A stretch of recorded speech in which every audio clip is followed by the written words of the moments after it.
Good morning, everybody. Thank you so much for joining us today. My name is Aidan Collins with Hyperproof. We've got a content-filled session for you today.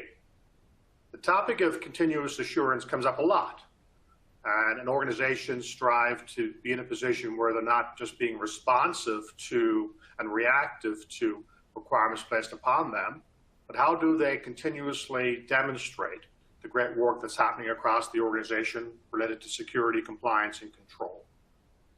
This session is intended to be really practical. So we're joined by leaders from 3M, Concentric, and my colleague Aaron Polson from Hyperproof. And we'll share with you a perspective around what these organizations are actually doing. How are they thinking about continuous assurance? How do you get started? What are the milestones? What are the goals? What are some of the traps and the roadblocks? This will be an exciting session. We're looking forward to sharing with you. As we go through this, please feel free to ask questions through the chat box as you've been instructed. We're happy to take those. We'll address as many as we possibly can. With that, we'll do some brief introductions, and then we'll move into our panel conversation. Kyle, can I ask you to go first? Sure. Thank you, Aidan. Well, hello, everyone, and thank you for joining. I'm glad to be part of this. My name is Kyle Spohn. I own the IT risk function for 3M Healthcare. What is 3M Healthcare? 3M Healthcare is a business group within the global conglomerate known as 3M. The reason for my existence within the business is the unique demands of the healthcare environment globally. And as you can see, there are a number of functions within the 3M Healthcare business group. Everything from significant amount of software related to supporting hospital environments as well as medical devices. And my team spans the gamut and in the IT risk function and a little bit beyond that, from your traditional risk registry and exception functions, third-party risk, policy standards, procedures, as well as things like inventory and why we're here today about IT certifications. Thank you, Kyle, very much, and thanks again for being here. Casey, let me ask you to do the similar introduction. Sure thing. Welcome, everyone. Happy to be here. My name is Casey Allen. I'm the Chief Information Officer at Concentric, and we occupy an interesting space that's kind of right at the intersection of physical and cyber security risk management. So I'm in charge of the internal information technology and cyber assurance, and also do a lot of consulting for our clients where we're seeing a lot of interesting trends right now where the more efforts that are put into beefing up the security controls of large enterprises, that means that individuals and small, medium-sized businesses are becoming easier targets. So it's a very relevant topic of discussion for that space as well. Good. Thank you, Casey, and once again, thank you for being here as well.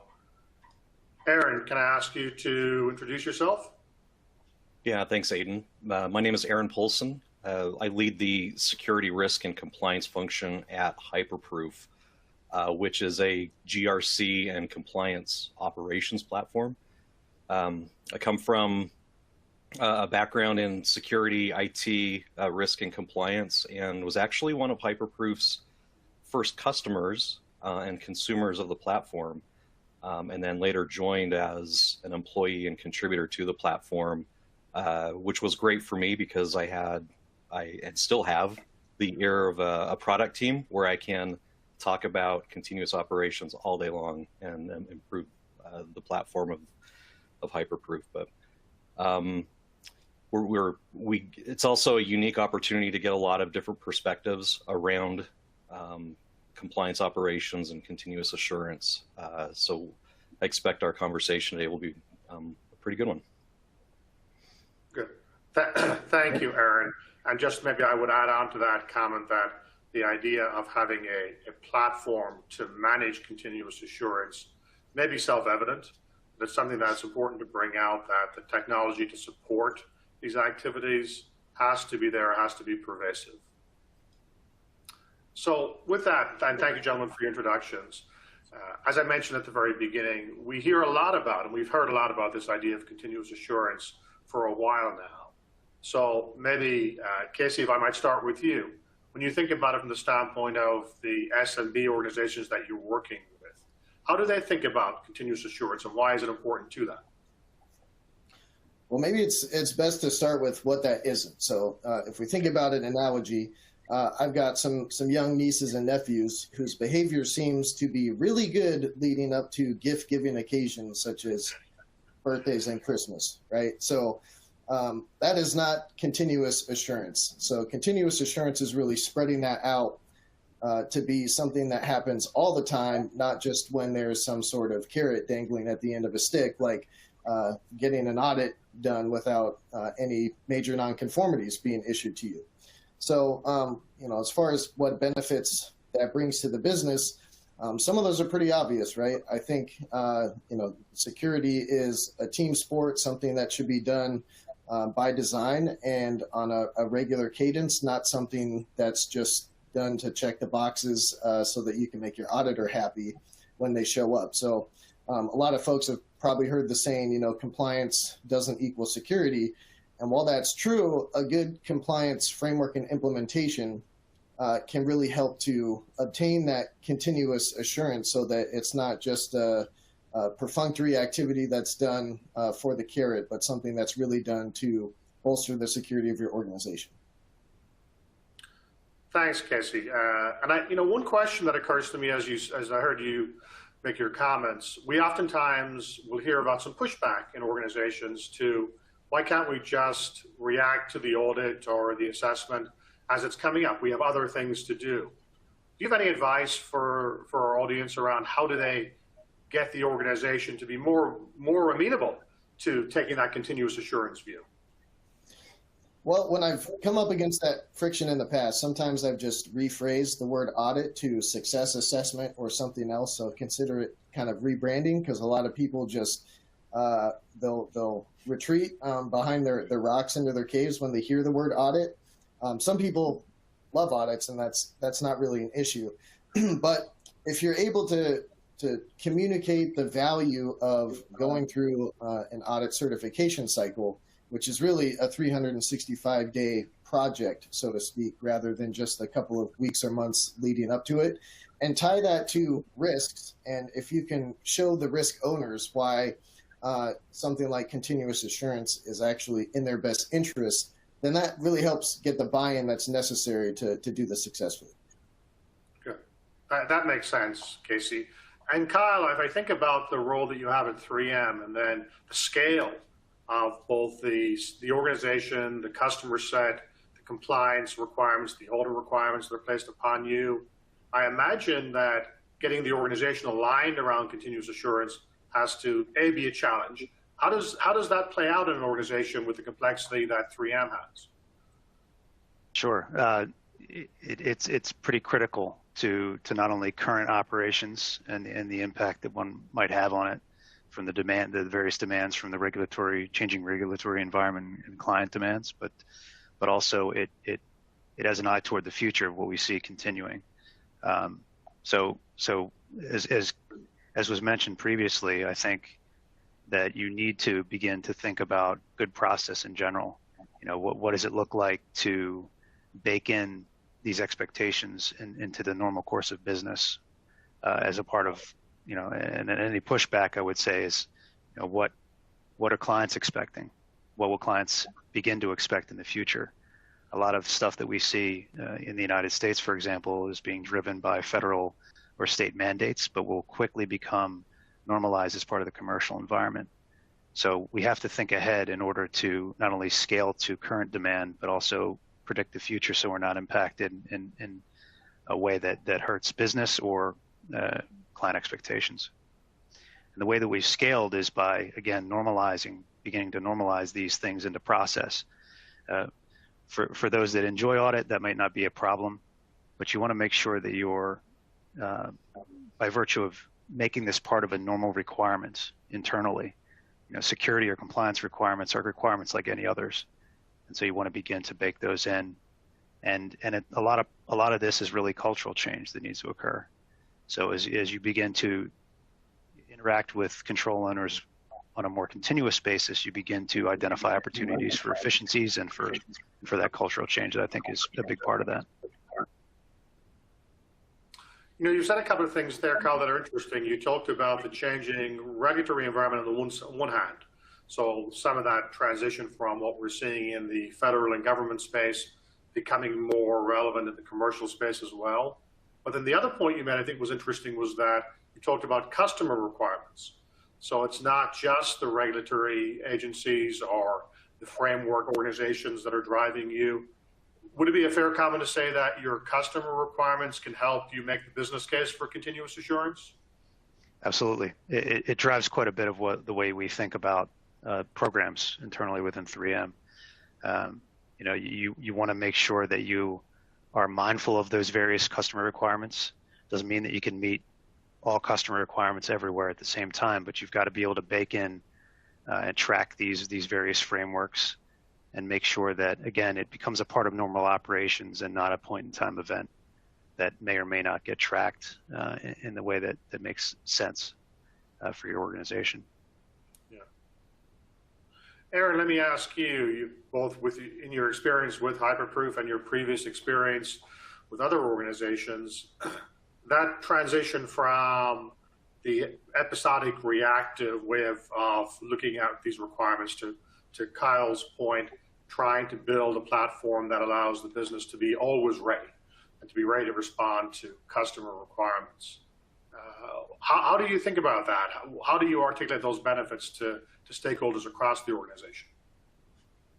Yeah, it's a good question, Aiden, and I really like that Kyle brought up this idea of it's grounded in a cultural change in the organization. We've seen for so long, and even today, that security, compliance, I think these two functions are still looked at as, we have a team that does that stuff, and so we don't have to worry about it.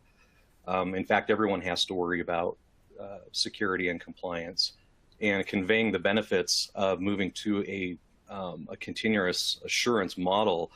I think all it really takes is one painful audit that you can use as an example within your organization. And the executive teams, the leadership teams, they know what's going on. They understand how intrusive audits can be if you let them.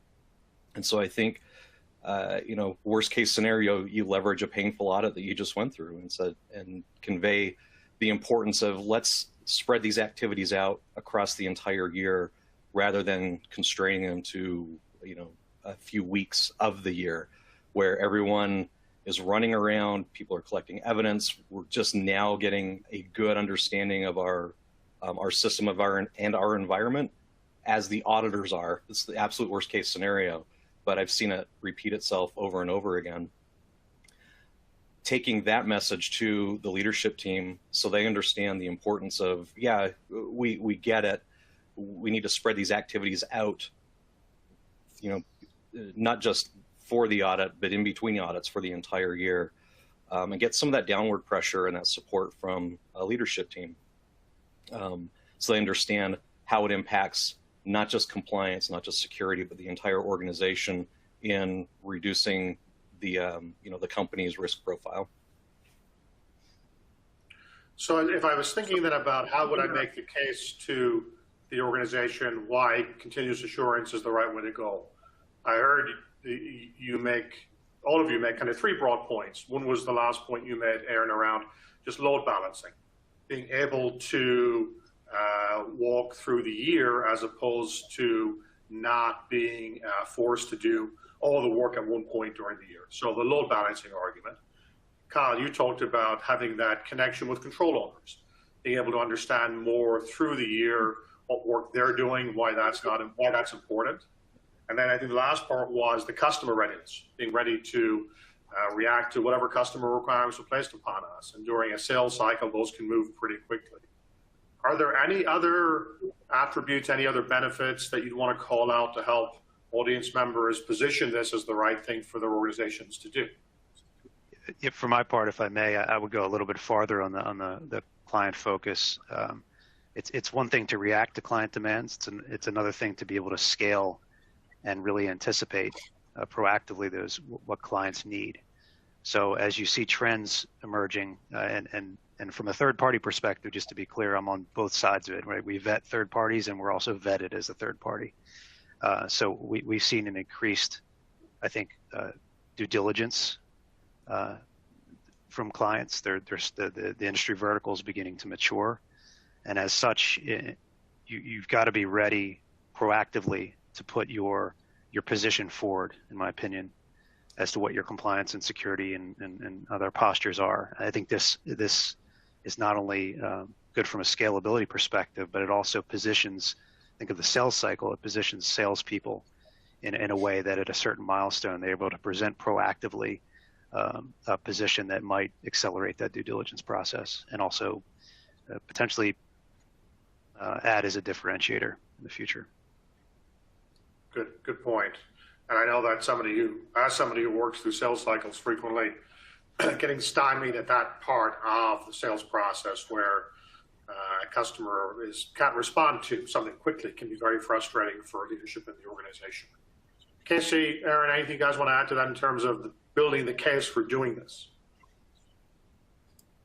I think one of the great benefits of this is it really puts more meat on the bones of the concept of the shared responsibility model in terms of security. So if this just becomes a reactionary activity, then functionally the way that always shakes out is the people whose performance reviews are tied to audit results and things like that are going to be the ones most motivated to chase these things down when it becomes most relevant.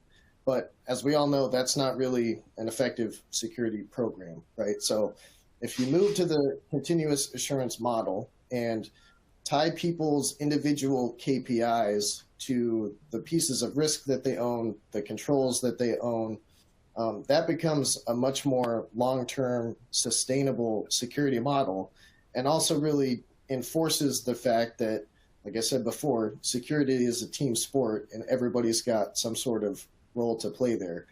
But I think in the broader sense, the beauty of having a platform by which to move to a continuous assurance model really helps to democratize cybersecurity, right? So a tool that does this effectively makes it much, much easier for enterprises and small, medium-sized businesses to have an effective security program. So this isn't just, a SOC 2 or an ISO certification is not so much of a luxury item where an organization needs to have this enormous security department to manage all of these risks and controls.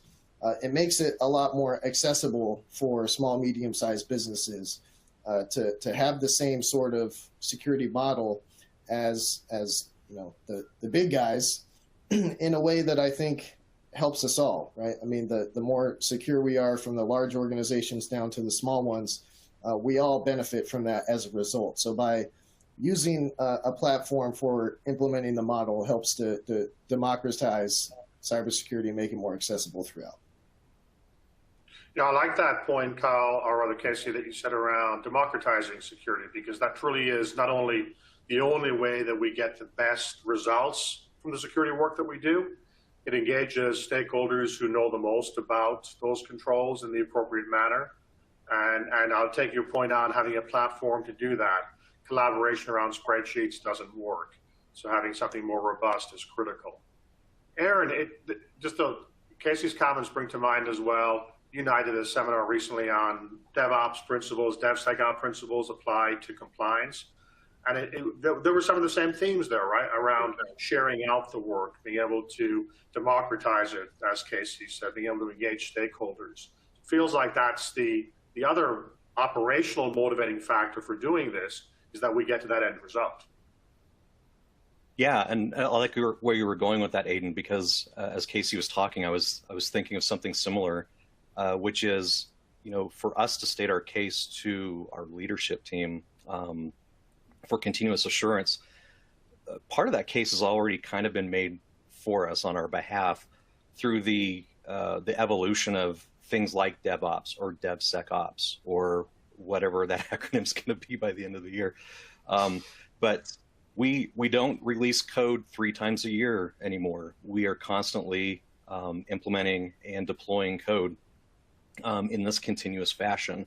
IT is moving more from a bare metal on-prem architecture to a more robust and agile cloud infrastructure. It's sort of unreasonable to think that your security and compliance operations would also have this sort of decades-old model where you would do it once a year and then start preparing for, or not preparing for, the next audit. And so, part of the continuous assurance model is where can it be injected within all of the other activities that seem to be evolving and maturing within the organization. Where can compliance fit in? And I didn't really understand how this term could apply to compliance, but it actually makes a lot of sense. So borrowing from an engineering term, I like the idea of shifting left. The compliance activities. So it's not moving, having everything done at the end when the risks are highest, you have the most at stake, auditors are on site, and now you're finding things out as they do. But you're moving those activities, those assessments. Casey and Kyle, I can't remember which one rebranded audit to another term, but I love the idea to assessment or test or review, just so it doesn't, trigger that emotion in people when they think of audits. But moving those activities further left to the design, to the implementation of your operations. And to me, it's sort of a natural evolution and progression with DevOps. I think a lot of what we will probably be talking about here soon is just finding those areas that we can inject assessments, evidence collection within our enterprise operations. Yeah, that's a really good point, Aaron, and you reminded me, as an ex-auditor, audits can cause noise, friction, and all kinds of confusion. So, and they can raise attention to issues that are not always the most important. And if we are very reactive to an audit, then that can cause a lot of distraction within the organization. So being ready for that, even that level of readiness, even in that one specific example, I think yields significant benefits. I'm going to say that for me, it feels like we've made the case why continuous assurance is the right way to go.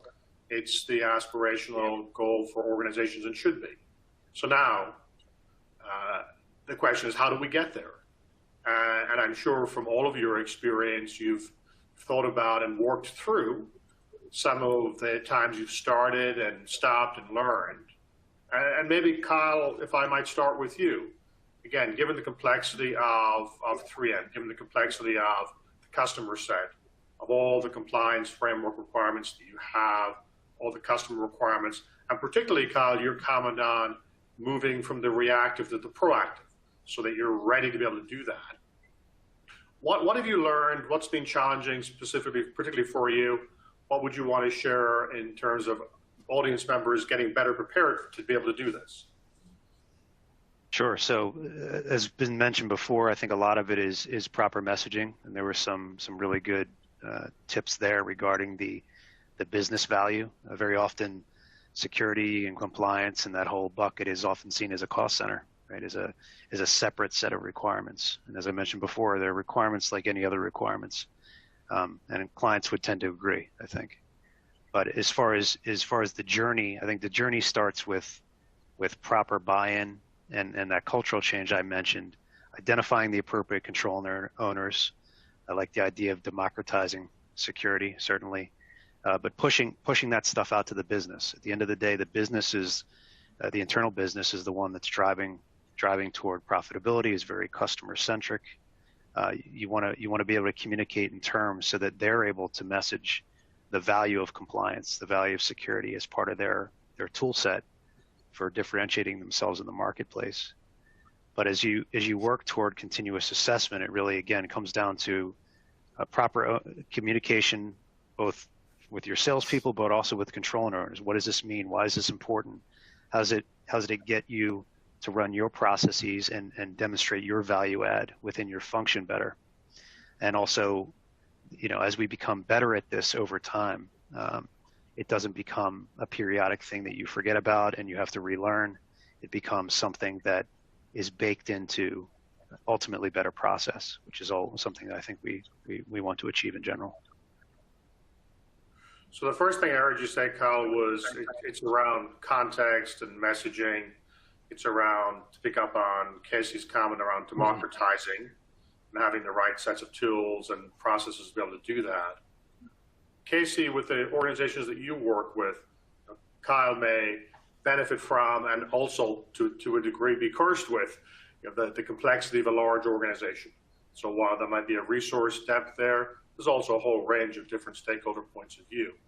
You talked about some of the SMB organizations that you're working with and their need to do something similar. What have you seen that helps them get started, helps them overcome any objections?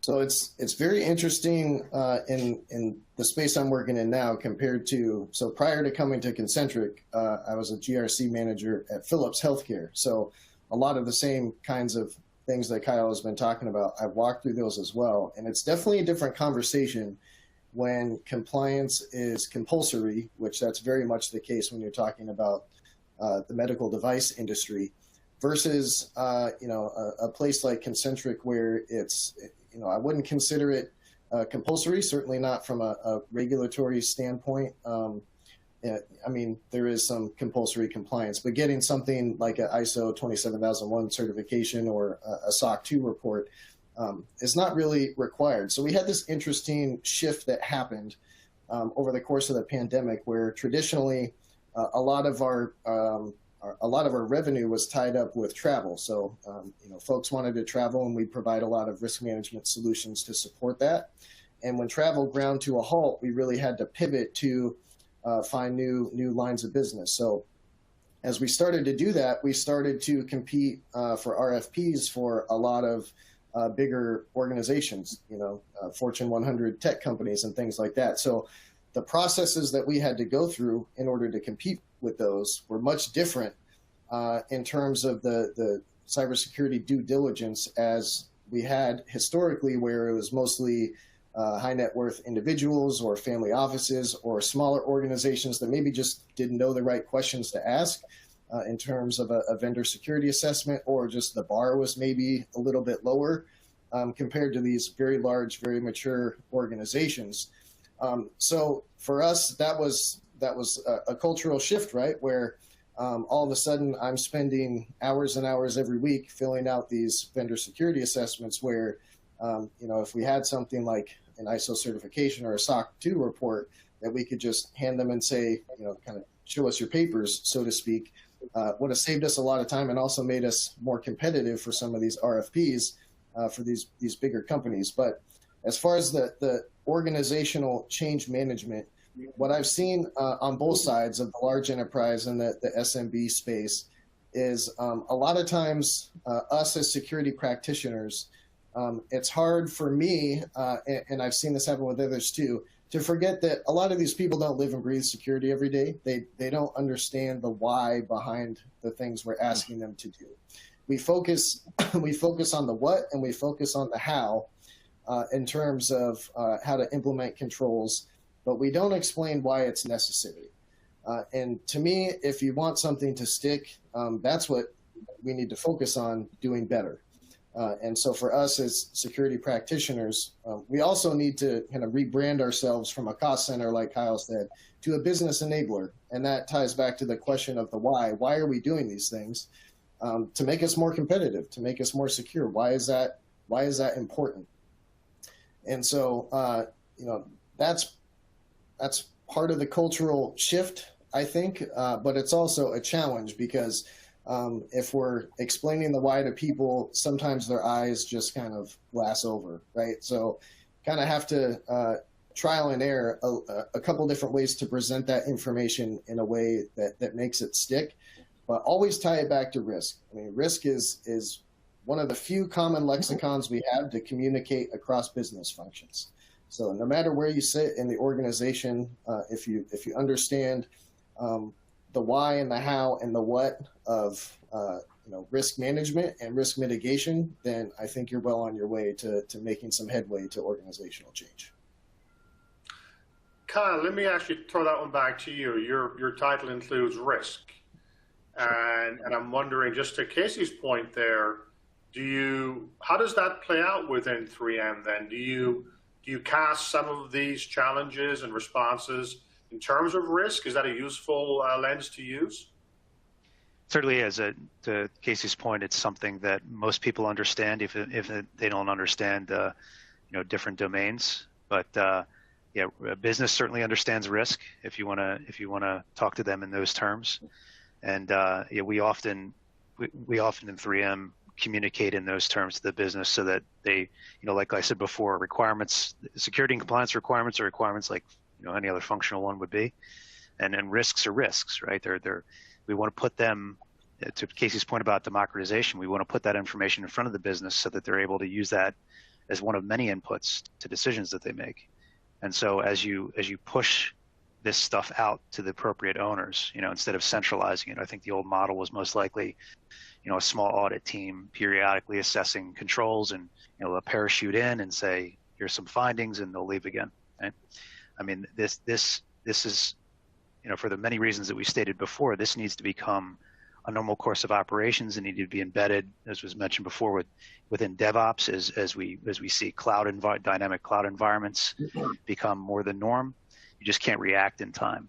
So you need to provide these tools for the business to be able to use that as a subset of their decision-making process, and risk certainly is a good way to talk about that.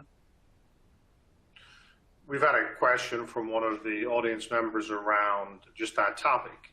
So recognizing that risk is a good lens upon which to have these conversations. It can still be a challenge to get business engaged around that. Anybody, either Aaron or Kyle or Casey, any thoughts around ways to make risk relevant live for the control owners? What would you say, any advice to help our audience members think about how to make that more relevant, where the business stakeholders will engage more strongly? For my part, briefly, I would say, when assessing vendors, sometimes it is a challenge being a smaller vendor, right? Being able to support the due diligence that larger customers might expect.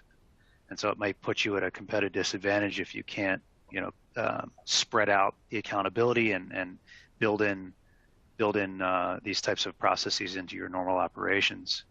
But as far as talking about risk, wherever you can, you want to begin to talk in dollars and cents.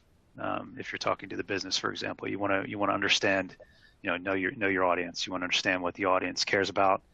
If I was talking to the business, I'd talk in terms of, what are your clients demanding? What do we have in customer contracts that we've obligated ourselves to? What do we need to maintain, and also what is on the horizon from a business expectation standpoint? So it's really about, I think, tailoring to your audience and understanding what they would care about from my perspective. Yeah. And one thing that I would add is one of the challenges I worked through in the past is just very poorly written risk statements. So I'm very strict about how a risk gets added to my risk register, and it has to be if X, then Y. A lot of times people will put in the X or they'll put in the Y, but not both together. And I think once it's all written that way, if this, then that tells a story. And I think it's easier for us to digest that versus if you put in a risk that just says ransomware, that doesn't really tell a story. That talks about a threat or a vulnerability, but it doesn't talk about if this risk were to manifest, this is what the impact would be. And if you have a uniform if X then Y format, I think it becomes easier to make the cases. And of course, wherever possible, quantitative risk assessments are very valuable because, of course, they translate into numbers, which are much easier to understand for some folks. But quantitative risk assessment in terms of cybersecurity can often be very difficult. So, data doesn't lie. It helps to have it, but it shouldn't be a requirement. you can use the FAIR model or other things like that to get to a quantitative risk assessment. But to some extent, just anecdotal examples. If X, then Y. Here's a recent news story where this happened. What if this happened in our organization? Something like that can help kind of bring it into reality. You know, Casey, that's a real good point. And you mentioned FAIR, and one of the things I do like about the FAIR approach as an example is that very well-defined taxonomy. That there's a threat actor that acts on a specific asset that produces a specific bad result. And I think that normalization of risk language can go a long way to helping the organization get their arms around it, to have the organization feel comfortable around it. Whether it leads to quantification or not, the more the better likely, but to your point, can be challenging. But even having those more rigorous definitions, I think is important. And then the other piece that allows us to do right is to say, once we have that risk well defined like that, we can define the mitigations far more clearly. We can define the controls far more clearly. We can measure far more clearly our ability to mitigate that risk. So I would absolutely, just in response to one of the questions, very much the guidance would be have that specific taxonomy around risk, have the language down, make it defensible, and make it such that it can be explained. Right, and you know, I should have mentioned too, I do want to make sure it's always accessible to people in my organization too. So I said I'm very strict about how I word risk statements on my register, but I'm very fast and loose about how I get those ideas to translate into mature risk statements, right? So I spend a lot of time, people come to me with the if you see something, say something type concerns, and I'll work with them to then form those into a if X then Y statement. You know, so I don't want people to say, I don't know how to say this in that form, so I'm not going to bring it up because I don't want to look stupid or you know what I mean. So good ideas can come from anywhere. So I do communicate often that, you know, bring me whatever ideas you have in whatever form you have, and then, you know, it's my job to work with them to understand what they're the point they're trying to make, and then translate that into a if this then that risk statement. Yeah, I'd like to add to that, because I think that was such a insightful point to make. If someone sees something that they tell you, Casey, and to me that very much supports this idea of continuous assurance. Risk doesn't just happen once a year as part of a risk assessment. It can happen at any time. It's very dynamic. And so helping to manage the culture, which we talked a little bit about earlier, and making people feel comfortable about reporting risks and, you know, pulling that into the risk process, I think is really important. One thing I'd also like to add, and it's been talked about already, but it's rare to find a company of any size that doesn't have some kind of goals or business objectives they're working towards, and that can be measured in dollars, it can be measured in lines of code written, but there's risk all around those goals. So what people are doing day to day for their day jobs, mapping a potential risk to what would prevent them from attaining those goals, and it doesn't necessarily have to be a cybersecurity risk, but certainly could be, and opens that conversation. But just mapping it back and almost personalizing the risk to what someone is doing as part of their job at the organization. For me, that's been very effective, whether it's C-suite conversations or engineers, to have that conversation and marry the risk to something that's, you know, that can impact them on a day-to-day basis. That's a nice kind of summary, I think, Aaron, of that link then back from to the audience question, how do you make the risk live? Is if you tie it back to the objectives that the organization has or the group has, the risk reflects why would we not achieve this objective? What could go wrong? And that feels like that's an easier conversation to have that can lead into what Casey said. I can take that input and then transform that into the kind of risk statements that I want to have. That leads me into the controls, leads me into a continuous assurance point of view. In summary, then, I think what I heard around some of the operational challenges and how to address them, I'd say there were four things. Kyle, you talked about communication and context, setting it up right, making sure that you're engaging with the control owners, making sure the business case for doing continuous assurance is clear and people buy into that. Casey, you talked eloquently about risk and the ability to use that as a lens to drive forward in these continuous assurance conversations. The idea that we want to mitigate risk all year, not just when we're getting ready for an audit. And then Aaron, to your last point, that risk then mapping to the business objectives, to the group objectives, kind of brings us full circle. We should be able to make the case pretty strongly and overcome some of those operational challenges by making that linkage. One of the themes, and Casey, I'll give you credit for coining the term here, and Kyle picked up on it as well, is democratizing. The idea of being able to engage the organization in this virtuous work together. So we remove the idea that it's the security guy's responsibility. The compliance folks have to be ready for the audit. I made a somewhat flippant comment, it's hard to collaborate around spreadsheets, but it is.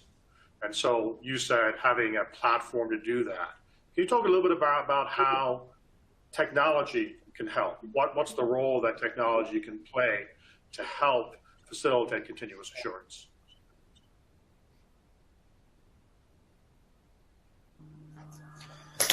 Well, technology it's the huge enabler, right? I mean, it's a force multiplier is really what it is. So I can tell you the old ways that I managed security and compliance, I couldn't imagine going back to those spreadsheet days, right? So especially being in an organization now where I don't have the benefit of having a large dedicated security and privacy team, we really need to make the most of technology to basically clone ourselves and get more done with fewer people, right?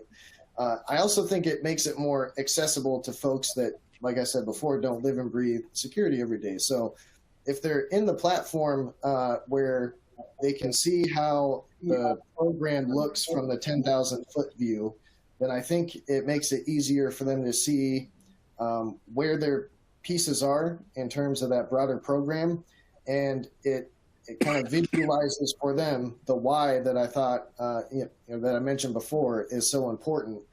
They can see how the controls that they manage roll up to this much broader program, and they can see the benefit of that. That's a nice point, Casey. I think in terms of being able to show in a nice way, good dashboards, good reporting, the results of all this work, and even being able to go as far as saying if we don't achieve whatever this outcome is, there are real business downsides to that. If we don't get a specific compliance outcome, then we have, as somebody said earlier, we have impact on our sales cycle, we have impact on communication with other stakeholders. So being able to showcase that through technology, I think, is a really good observation. And I also like what you said, Casey, around the two sets of stakeholders. So compliance, control, security practitioners, being able to respond to the increasing number of requirements placed upon them. You can't do that without technology. It's just you cannot scale people rapidly enough. And then the people outside in the real world, giving them visibility into the work that's getting done and the outcomes they're seeing. Kyle, I think back to when you and I started working together first, you shared with me some of the spreadsheets you were using at that time. And don't get me wrong, I'm a reform consultant, so I do like me a good spreadsheet. But they were complex. There was a lot in there. And so I can only imagine some of the challenges that you had around managing all of the collaboration, all the workflow to drive the outcomes that you want using those spreadsheets. Talk a little bit about how you see the role of technology being able to enable that vision that you have through 3M. Sure. So yes, we still live in spreadsheets today, but that is decreasing over time. I often think of it in terms of, people process tools. You have the three-legged stool. If any of those is out of balance, you're gonna wobble or tip over. Technology enables informed process to be more efficient. So, for example, You need to identify areas of efficiency and scale. As we mentioned before, there's only so many people you can throw at a problem. I think it's also indicative of the environment that we live in. It doesn't behoove us to surge a team of 20 people into a cloud environment that spins up and spins down instances dynamically and take a snapshot of that and say, here's our compliance posture. So technology is not only an enabler for process efficiency and scale, but it's also a necessity. I would argue that this entire industry of control validation or audit is beginning to catch up to the platforms, the business platforms and the service platforms that exist today. So it's again, it's an enabler, but it's also a necessity in that sense, where you need to meet people where they are. The notion of DevOps, again, is an interesting and valid one. And wherever you can to shift left, as was mentioned before, or automate said things, to bypass the manual intervention, you should do so, because inevitably requirements will continue to be added to your plate, and you need to create efficiencies where you can. Kyle, that's your point about the dynamic nature of the operating environment, the fact that we may be spinning up and spinning down products or versions or variants or environments that we're operating in, and then having to respond to that very quickly. That definitely calls out the need for technology across, whether it's evidence ingestion and automation extraction, collaboration, all of that needs to be enabled by technology. So that's an interesting point on how the dynamic environment requires us to do that now. We just can't do it any other way. Aaron, I imagine, sorry, Kyle, go ahead. I was going to say one quick example of that many of us might be aware of is Log4j recently, that brought a lot of things into focus. I mean, you're going to be asked by multiple vectors, clients, or whatever, what your status is. And you need to immediately be able to look at a pane of glass and say where you sit. I mean, the opposite is an untenable situation where you're scrambling to answer those questions that are demanded of you. And I would say that we're all probably aware, or most of us are aware, that Log4j is one of just many that are going to be part of the future to come. That's a really good example. Honestly, I hadn't thought about it through the lens of assurance and compliance, but that's exactly what that looks like, right? And I know Aaron will echo this. We as a vendor went through a response with our customers, and we had to be ready to do that in the event that something, when that did occur, likely you guys had to do the same thing. So I think that'll just maybe even further bolsters the case for this continuous assurance model, that when we have incidents like that, our customers, our stakeholders, our regulators increasingly will be asking us very quickly to respond and tell them where we are. So that's a really good point. Aaron, I imagine, I'm thinking back to some of the work that you did prior to Hyperproof when you were at DigiCert. And I imagine there that just the scale of requirements that would be placed upon you in that certificate business have got to be just huge. And so technology there, I imagine, just has to play the role of being able to not force you to hire 1,000 people to address all those requirements. How did you use technology there? Yeah, and just to punctuate this idea, spreadsheets are technology. It's not great technology to solve this problem. And there really needs to be a commitment and an investment in technology to solve this problem, because the compliance landscape has grown into something so complex. It's just not practical, not even just to scale, but just to run what I would consider a basic bare minimum, compliance function. You really need that commitment and that investment in technology. But yeah, the company I worked for, DigiCert, very regulated. We maintained, I want to say, 30 plus programs a year, and there was just no way to scale that. Even with hiring, I mean, I think about, well, what if we did get people and we had butts in seats to support that effort? Just managing the number of people to make sure that we were staying on top of the requirements would have been itself, we would be looking for technology to manage the people. But it was so key to scaling and doing things or precluding the repetition. So we didn't want to ask people for the same thing over and over again, depending on the audit. And we didn't want to have the same reminders popping up over and over again for a different audit. And so having the ability and the visibility into our controls, having the visibility into the control owners, and knowing who to go to put some of that downward pressure on the business to ensure that we got the support that we needed to maintain these programs was really important. And going back to the earlier question, we did that through conveying the risks, and the risks really resonated with people there. And so that was really important, especially in the pitch, as it were, to make that investment in technology to manage all of these programs across the organization. Yeah. As you were, and maybe a question for everybody, change management is something that each of you have touched upon. How do you build a consensus for change in the organization? Maybe a tactical question. Are there specific roles or functions within your organizations that you feel are ones that are natural allies? And I ask that from the standpoint of if our audience is thinking about how do they, again, progress this conversation. Are there specific constituencies, roles, stakeholders in the organization that are likely good fits to have that conversation with and to team with to take the message forward? Maybe Kyle, start with you. Anybody across 3M that you felt were a good audience for this message? Sure. Certainly the owners of the P&L for products that were, getting a lot of traffic from customers of this nature. Right. It's pretty easy to make the case to them in real terms, the amount of time that's being spent on due diligence or client inquiries or concerns that, related to the sales cycle.